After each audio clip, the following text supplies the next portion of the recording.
welcome to the Emotional Balance Sheet Podcast, your guide to help you manage life, money, and multiples.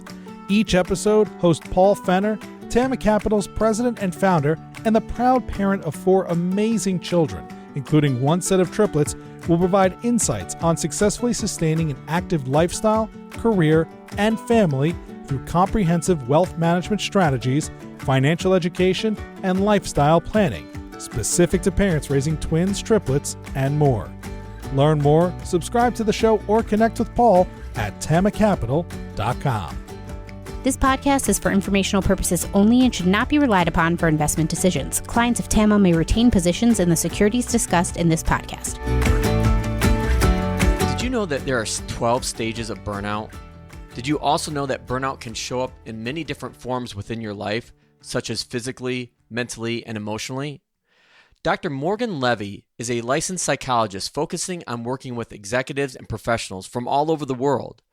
As a high-achieving professional, you've always valued your drive, perseverance, and ability to get things done. Dr. Levy helps people to channel these skills to optimize their life in the workplace and beyond. Throughout our conversations, 2 points became a point of emphasis: expectations and mindfulness. An underlying cause of burnout can be our inability to manage expectations, while mindfulness is our ability to be present in the moment. You can also think of mindfulness as our ability to be aware of our emotional temperature. When it comes to burnout, anxiety, or stress, Dr. Levy warns us not to wait until we are struggling to reach out for help. Pay attention to those around us who may be seeing the warning signs of something serious before we can see it ourselves. She also encourages us to practice mindfulness when times are good, when we can build up our muscle memory to be used when we face stressful situations. Please enjoy my conversation with Dr. Morgan Levy. So Morgan Levy, welcome to the Emotional Balance Sheet Podcast. Thank you so much. I'm so excited to be here. You know, having conversations like this is really exciting for me because you found me through one of my episodes with Melody Wilding. And I'm always, I get really excited when people listen to the show, but then, you know, for you to take action and reach out and say, you know, tell me what a great conversation that was and want to be part of the show, that really gets me going. So I appreciate you reaching out and talking about your story and the work that you do in the field of psychology. So looking forward to seeing where this conversation goes. Thank you. Yeah, I'm such a fangirl of her. When I heard the episode, I really loved it. And then I was listening to a few other episodes and I was like, oh, you know, I like this. I like the vibe. I want to reach out. Well, I appreciate it. Yeah, Melody's she's on the 2-timers club, I guess I'm calling it now. So I'm sure she'll be back on next year. So she's her work is great. And we'll link to those conversations in our show notes. But let's get back to you and have you walk our audience through who you are, your background, and how you came into the field of psychology. Yeah. So I am in South Florida and I'm a licensed psychologist. So I've always been the type of person who loves hearing people's stories and reading stories and trying to go deeper to understand why people do the things that they do. And it just sort of naturally led me to the field of psychology. And once I started, you know, working in the field and seeing clients, I began to notice, for some reason, a lot of the people that I tend to work with are perfectionists who don't think they're perfectionists, who try to balance so many different areas of their life. So working, relationships, family, being a parent, being a friend, having hobbies, and they all tend to experience similar struggles. And so I just started noticing that that's who I tend to work with, and that's who I was drawn to. Interesting. And I think what you just described were probably 99.9% of the people that listen to our show. It's busy parents that are really struggling with how to do it all. And that's a question I've been wrestling with for really the last 2 to 3 years. And we've talked about it at great lengths on the show, is helping people define what enough is. And going through the work that I do as a financial advisor, most people think that, I just start with, numbers and spreadsheets, and it's really just the opposite. I start on I'll call it the other side of the balance sheet, if you will, the other side of the ledger, where it's like, walk us through what your, family values and purposes are. And then from there, identify what objectives you want to achieve, and then get into action items. And then we'll start talking about numbers. So having people like you on the show, I love having these conversations with, because I think one of the things that people struggle with is trying to figure out, okay, what are my values? What is my purpose? And so I know we'll get into that a little bit today, but I know that you focus a lot on perfectionism. And so why don't we kind of start there and walk us through, what does that really mean, and how does that affect our lives, both positively and negatively? Because I think it always has like a negative connotation to it. Yes, definitely. And I definitely want to get into that, because I know so many people focus on overcoming perfectionism, but the reality is our perfectionism can serve us really, really well. So a lot of times perfectionists don't necessarily think they're a perfectionist. They think a perfectionist is somebody who is neat, is organized, and who has everything all together. But that's not usually how perfectionism shows up. So in general, it's more of a personality style that exists on a spectrum. And perfectionists tend to live their lives and evaluate themselves based off of expectations. And where it gets, troublesome is where these expectations are usually impossible to meet. Like they can never be met in any aspect of their life. And they might come from themselves, or it might come from others. And it can show up as a strong sense of needing to control how somebody is showing up in the world, what they look like, trying to hide mistakes or imperfections, and also expecting perfection from others, which can harm relationships. So that's a point I'd really like to dive a little bit deeper in, is expectations. And obviously when we have high expectations and we miss them, we feel awful, versus if we have lower expectations and, we hit a home run, then, we feel just the opposite. I think that's a really underrated, I don't know if the word quality is the right word, but how do we best manage expectations? I love that question. So I think when we don't meet our expectations and we feel really bad, the problem is usually because we're equating our worth and our value with an outcome. So then when we don't do as well as we would have liked, then we feel pretty bad about ourselves, and we view ourselves as worthless. One of the techniques that I love to work on when it comes to managing expectations in a way that's more realistic is the concept of good enough. There's so many times where we do something, but if we really sat back and thought about it, we're probably working 10,000 times harder than we need to be to still get the A, to still be successful, to still, strive and do really well. And if we took a step back, we could see we could lower our expectations and still be good enough and achieve all the outcomes that we want to achieve. So can you walk us through like a couple steps of like, how did we define good enough? Probably the most popular phrase is like the 80-20 rule, but is there specific things that you work with your clients on how to identify, what is good enough? Yeah. So you would want it. This is definitely on a situational basis. So you would think about the situation and you would think, okay, what is it that I would normally do in this situation?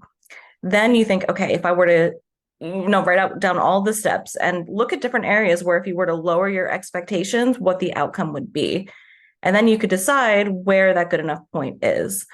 Now, I do want to point out, so a friend of mine, she's an attorney, and she said, well, if I'm not a perfectionist, if I was only reaching for good enough, I would never have been made partner. I need to pay attention to all the details and be perfect. And I get that. There's some situations where we really have to strive for perfection, even though I don't think perfection exists, but we still want to have those high expectations. It's the situations, we want to look for situations that we can lower and not really have any consequences. So something really simple could be the amount of time spent writing an email. So like sometimes, you could think about, you spend so long crafting this perfectly worded email to just get a response back a few minutes later that it's just 2 words saying, okay, good, or sounds great. Now, that's definitely a situation where we could have taken the time to look to see, okay, do we really have to put in all this effort, or can we lower it a little bit? I had to laugh at when you were explaining that, because I remember last week I spent almost an hour on an email back to a client that I'm potentially working with. And at the end of it, I'm like, and I looked at the clock, I'm like, I can't believe I just spent an hour on that email. But I don't know, maybe I was striving for perfection. But I think what I most wanted to achieve was answering all of their questions, because when most people, make that first phone call to me, it's not, it's with a lot of anxiety, fear, and stress. And I know that I'm very acute to, people spilling their whole financial life in front of me. And it ends up being more than just their financial life. It's their personal life too. And that's the one thing that I think more so what I do, and as a financial advisor, is more like your work, more psychological than it is financial, and that mirroring of the two. But I really wanted to strive to answer their questions and make sure that they felt comfortable and understood and heard. And for whatever reason, it took me an hour to get that email out. Yeah. And so I would say maybe that is a situation where it makes sense that you were working a little bit harder on it, because it's your career, it's the well-being, it's looking after other people. So sometimes it makes sense when we do that. And that's why I like to call it fine-tuning our perfectionism rather than overcoming it. Yeah, I think the word you also use with that is situational. Like you got to be aware of what the situation calls for. Exactly. And sometimes in situations, we have to look at if we're acting a certain way because it's what we truly want or value, or if we're acting a certain way because we think that's how we should be acting based off of others' expectations.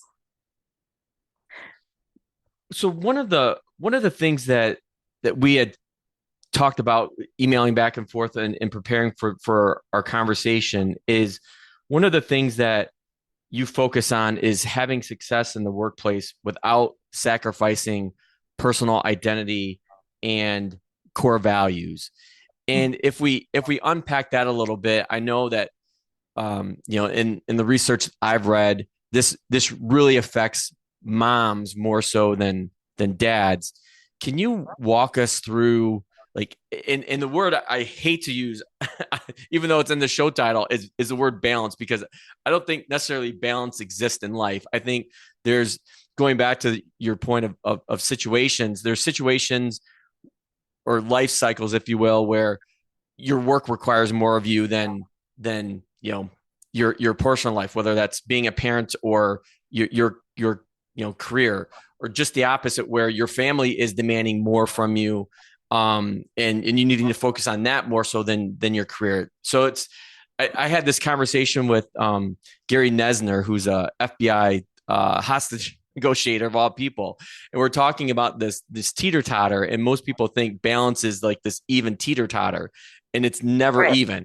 You're either on one side or the other of that teeter-totter, and it's trying to find the harmony in those Yep. situations.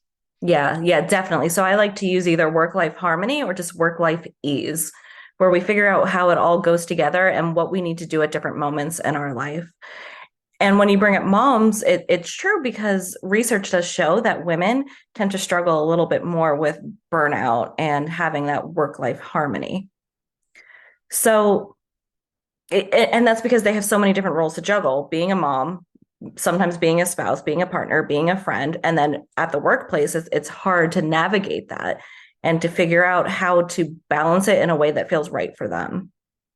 Yeah, I was actually just having this conversation with my wife Teresa about our having these deep relationships with some of our friends, and how we don't necessarily have those like we maybe used to. And she's like, why is that? Well, it's pretty easy. Like, we have a set of triplets plus one. You have a pretty demanding career right now. Tama is still in major growth mode. And even this time of the year, it gets challenging with events and things like that. But I think one of the things this show has always been about, and I'd love to get your thoughts on this too, is that I think people really underestimate the amount of life transitions they go through. And for us personally, in our family, one of our major life transitions this year was our triplets going from elementary school to middle school. And talk about like needing to focus on that and spending much more time with them. That's I've had Laura Vanderkam, who's a time specialist on, and her big thing, like, you only have 168 hours a week. That's all you get. Everybody gets the same amount. And, it's, how do you slice that up? How do you slice that up to find that harmony, if you will? Mm-hmm. It's really difficult. And there's this research statistic that I tell people, and they start to panic because they don't know how they could implement it. But research shows that for every 90 minutes of work or something you're doing that's stressful, your body needs 20 minutes of rest. And that rest could be something that's meaningful for you, spending time with your family, meditating, journaling, going for a walk. But sometimes we get so caught up in this pressure to perform and all of the things we have to do that we don't take that intentional time to just rest and recover. When you're working with clients and this kind of conversation comes up, personally, I often, and I know those stats pretty well that you just quoted, is it's really hard to stop and take that 20 minutes. So do you have any insight on, in like when you're having conversations about how to actually do that, like how to walk away? Yeah. So it's interesting because most of the people that I work with, some people, it really is difficult to put it into their schedule, but most of the time it's that they don't value that rest. They view that time off, that time to recharge, as being lazy or as a waste of time, rather than viewing it as an opportunity for them to recover so that they're more productive afterwards. So typically what we do is we talk through that expectation of always having to be productive, always having to produce. We explore where that comes from. And we sort of break that down a little bit. And sometimes the people I work with, they don't buy into it, but they try it anyways, just to see how it helps. And then they start to notice over time, it makes such a difference in how they feel and also how they relate, especially to their family, where they're not maybe irritable after work or trying to withdraw or close off. They're able to engage more. So that's interesting, because the word I just picked up on when you said that was expectations. So it comes back to being able to somehow level set expectations, and how do we do that? Like how do we go through a process? Because the thing is I think most people can start to feel like when their blood pressure is going up and they are irritable and they kind of lash out. I know I do this with my kids. I know I mentioned this many times on this podcast. It's like a car wreck. It's like you could see it and you just keep going towards it rather than pausing, catching your breath, and you just run right through the stop sign. Ooh, as you were saying that, I was thinking of a technique, one of my favorite mindfulness techniques, which is called the stop technique. And so a lot of times, like you're saying, we're sort of in it and we're like, oh no, we're already feeling overwhelmed. What do we do now? And it's so hard to get out of that. And so one of my favorite techniques is the stop technique. So mindfulness is basically just this ability to be in the present moment. And when we practice mindfulness more and more, we're able to become more attuned to what we're thinking and what we're feeling, so we could catch maybe our reactions or our emotions earlier in that cycle. So it stands for stop, take a breath, observe, and proceed. So we want to stop, take a breath, and then observe is noticing where we are, what our senses are, what we see, what we think, what we feel, what we taste, what we smell. And we notice the emotional reactions that are coming in within us and what situation we're in. And then P stands for proceed. because that observe helps ground us and calm our body down so that we can then move forward. And so I recommend that technique, not just when we're feeling overwhelmed, but just as something to incorporate into our daily lives to become more attuned and in touch with what we're experiencing. Is there like a recommendation that you work with your clients on how to actually implement this? Like how, because you could, as you're feeling it, like how do you not blow through the stop sign? Yeah, so the best way to make that become more natural is to practice it when you're feeling calm. So if you make it a steady practice every day, even just for 30 seconds, setting an alarm, or every day after you brush your teeth, just practice that and notice what it's like for you and then move on. And the more and more that you do it, the more that you're training your brain to be a more mindful brain so that you're able to catch yourself more and more. Now, it's definitely not something that's going to change overnight. It does take time and practice. But I always recommend starting out when you're feeling calm. It's a lot easier to do it then than when you're already feeling overwhelmed. I was just going to say that's probably the best point of what I just heard you go through is do this when you're calm, because doing it when you're already in the heat of the moment is not going to work. Yeah. Eventually it will become easier to do it in the heat of the moment, but definitely at first, if you're just starting this, you're setting yourself up for failure if you do that, and disappointment. Are there like certain triggers or awareness points that, and I know this is probably all situational, everybody's different, for somebody to pick up on, like when they're starting to approach that stop sign, if you will? Yeah, so most of the time we don't notice that we're already feeling overwhelmed until it's showing up physically for us, where we might be sweating or breathing harder or kind of like shaky and can't sit still. And usually that's where people first notice it. So that's where I would recommend starting to pay attention, because once you pay attention to something, it becomes a lot easier to not react because you're aware of what's happening. And then from there, when that becomes easier to notice, then you could start thinking, okay, well, what happened just before this that sort of triggered me? And then that could also help you identify what your triggers are and what sort of sets you off. So one of the other topics that I wanted to make sure that we covered as well, that you talk about, is this burnout cycle and how to prevent it before it becomes a chronic issue. So let's first step back and kind of take apart, like, what does burnout mean? Like, what is it? Like, how do we define it? What are the attributes of it? Because I think it means different things to different people. Yeah, and it's such a hot word these days that people don't really realize that there's a lot of psychological research behind it.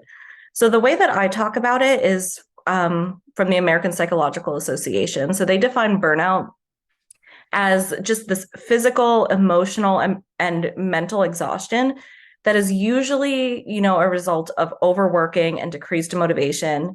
Now, overworking not just at work, but also at home, just putting out so much. And it could show up physically, emotionally, in your thoughts, socially. You might be more irritable, quick to anger, have headaches, stomach aches, feel very rigid, have a hard time making decisions, stressed, depressed. Like, there's so many ways that it could show up, and it looks different for everyone.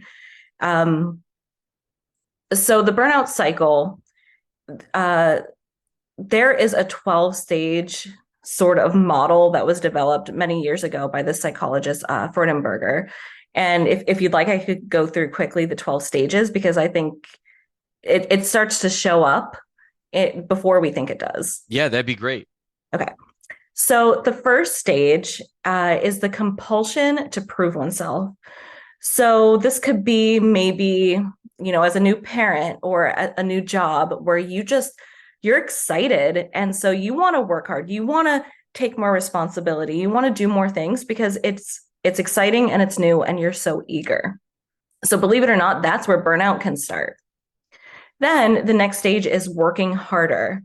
So it becomes harder and harder to maybe switch off that performance brain.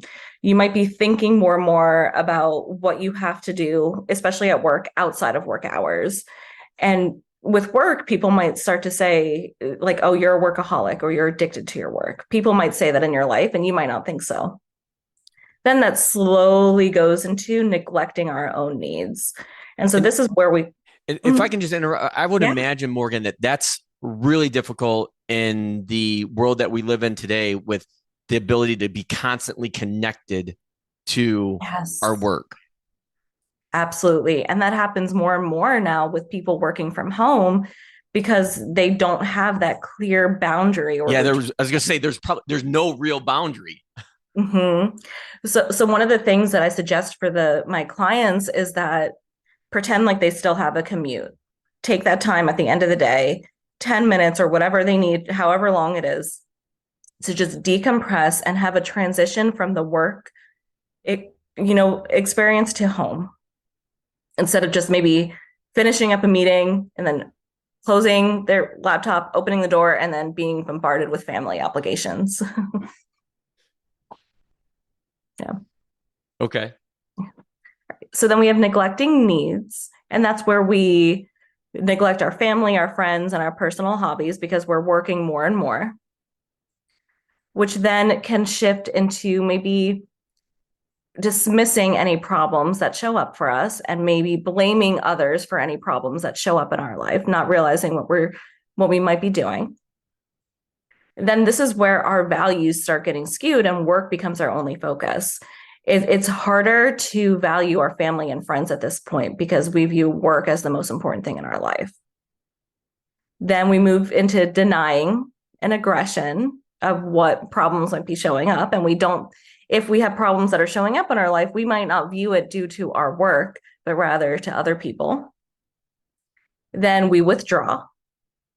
Then we might be different. And is that withdraw from it? And you mentioned socially, like that's Yes. one thing that I've read when it comes to burnout is like one of the worst things you can do is to withdraw socially when actually you need more social interaction, not less. Exactly. Social support is one of the most beneficial things for us. And then once we withdraw from that, because we just feel so exhausted and overwhelmed, it just makes us feel worse and continues the cycle. Okay. Yeah.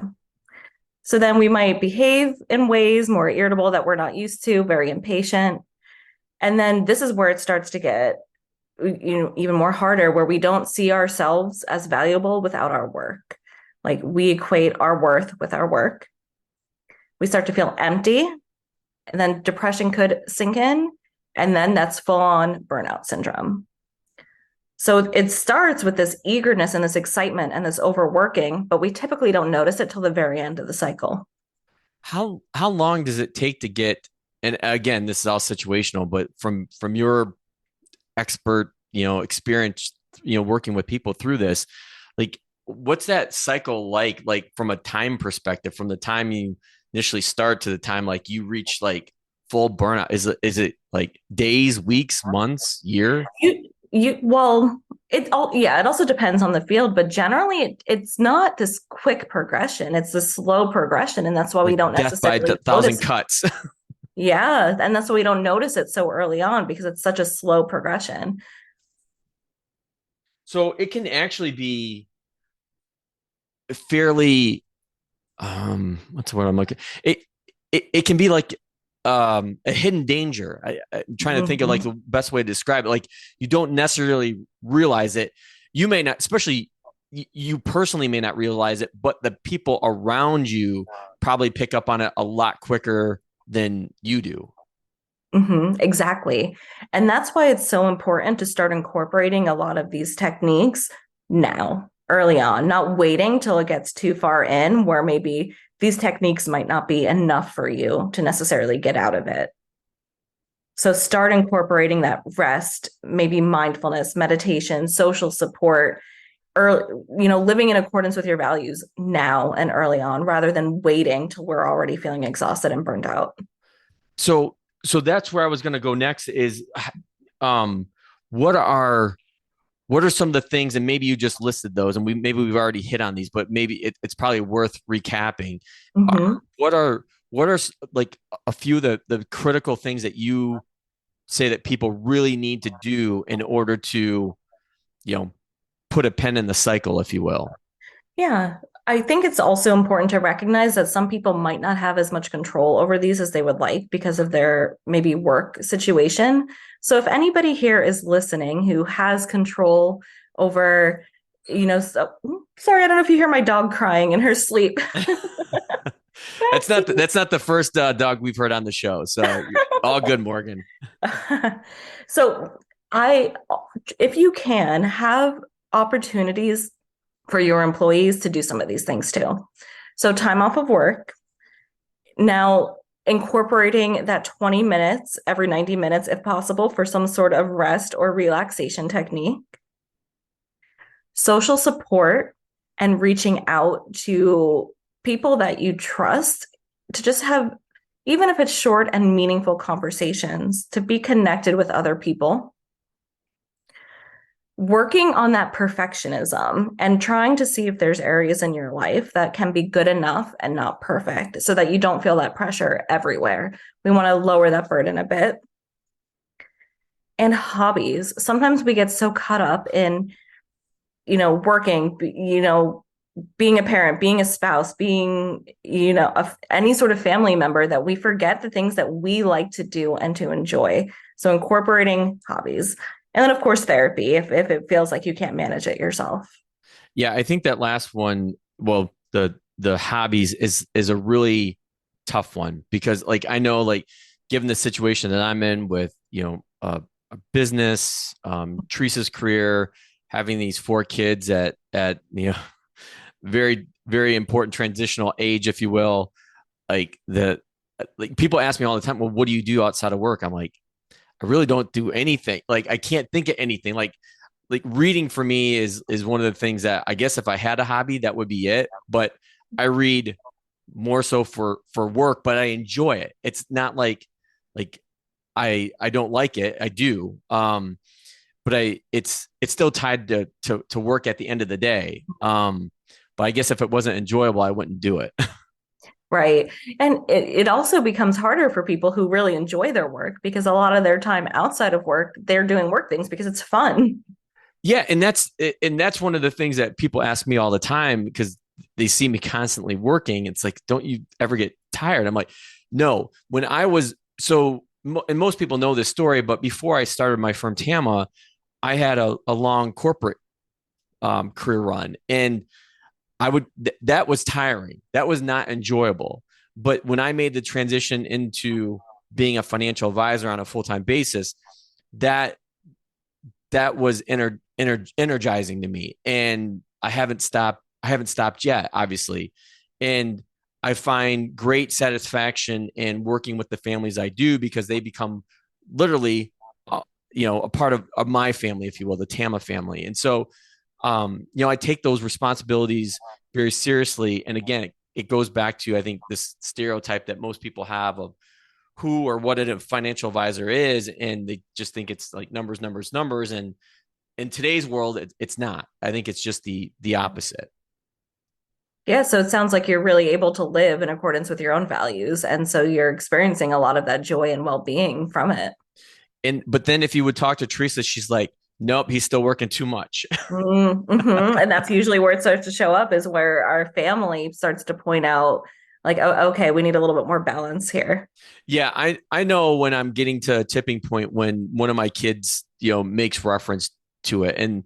But I think, and I hope this doesn't happen, but I could see where it does, is that they see me working so much, whether it's, I have a laptop or an iPad in front of me, or even my Kindle, they see that as work, and they just get used to it, rather than taking a moment and say, hey, Dad, I want or need some of your time. They just kind of blow by that, knowing that, okay, I'm not going to, bother Dad because I don't want to disturb him. But that's one of the things in the back of my mind that I get concerned about when, what example am I setting, really? Right. So then that's when I would suggest setting the example of also taking rest and talking about taking rest, because we don't have to necessarily stop working, but when we start modeling also doing other things and taking time for ourselves, kids notice that too. Kids notice a lot. Yeah, I've had so many great behavioral scientists on the show in the last couple of years, but that's one thing that has come up multiple times is that kids are way more attuned to what's going on than most parents think. Mm-hmm. Right. I mean, think back to when you were a kid. You probably noticed a lot more than your parents ever realized. Yeah, I do, and I still probably carry some of that with me today, both the good and the bad. Yes, everything forms in childhood. That's right. So, as we kind of begin to wrap up our conversation, Morgan, is there anything else from the work that you do from both, psychologists, therapists, that you want our audience to know, especially parents that are trying to find this harmony between all the things that we're trying to juggle, whether it's being a parent, our career, supporting our spouses or our partners, trying to be, maintain relationships and friendships. It's always so much to juggle. So I'll give you the final word on where we take that or how we deal with that. Yeah. So I would say there's two main things. One, you don't have to wait till you're really struggling to reach out for help, whether it be therapy or coaching or workshops or even just reaching out to a friend. You don't have to wait till you're struggling to reach out. And to really try to practice when you can mindfulness and that presence and understanding of where you are in the present moment, rather than always thinking about what's coming next. Because when you're able to focus on the present moment, you're able to live life more fully and experience a lot more meaning and joy. Well, that's I think that's great advice for all of us, especially this time of the year. Our show will probably release in January, but the holidays are certainly a time to try to celebrate, but I know that they can also be extremely stressful for families as well.